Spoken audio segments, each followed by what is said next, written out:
তা জাল একটা খোলা ডাক দিছি বেটিরে যে কাকি কাকি উঠে না করে তিনটা বাড়ি দিছি উঠে না করতে মানুষের টাকাটাই করছি এবার তার নিয়ে খবর দিই তাই নিয়ে আয়া গড় দিকে দেখছি আমরা গড়টার ভিতরে দেখছি গড় ঢুকছিও না তা আপনি কি দেখছেন মৃত অবস্থায় পড়ে না রয়েছে? না এটা দেখছি তাহলে পরে কেমনে জানছেন মারা গেছে? ওই বেরিয়া তার নাম কি? ওই লক্ষ্মী তার নাম কি তোমার নাম না না না, যে মারা গেছে তার নাম কি? এনার নাম মনে হয় লক্ষ্মী গোয়াল লক্ষ্মী গোয়ালা। এখানে কত বছর ধরে থাকেন তাই? অনেক বছর যায় তার সঙ্গে এই জায়গাটার নাম কি? এই জায়গাটা চোখবের টিলা টি গার্ডেন আচ্ছা, আপনার নাম? আরতি এমনি মহিলার ছেলে টেলে নাই? আছে কয় ছেলে?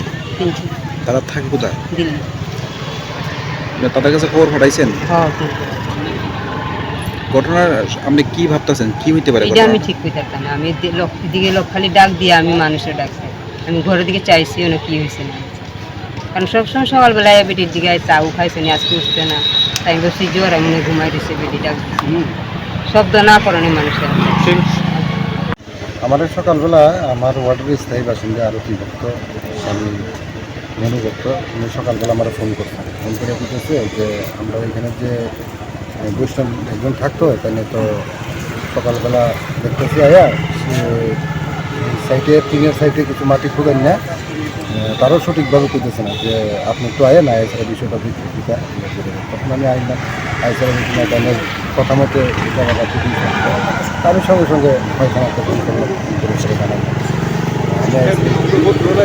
তাই কি না একাই থাকতো? এখানে একাই থাকতো আমি স্বামী আসলে সামনে থাকতো আচ্ছা স্বামী মারা গেছে বিগত প্রায় 5 বছর হয়েছে কত বছর ধরে যাবত এখানে থাকেন? এখানে তাইলে আনুমানিক আমার জানা সত্ত্বে আমি 10-11 বছর যাবত দেখতেছি এখানে আসি মাঝপথে আবার তারা তো বৈষ্ণব অনেক সময় একটা জায়গাতে একটা জায়গাতে যায় তারপর মাঝে কিছুদিন এখানে আসিল না আগে কি ঘরে চুরি টুরির ঘটনা ঘটনা ঘটছেনি? না এখানে এমন কোনো আমার জানা মতো আমি পাইছি না।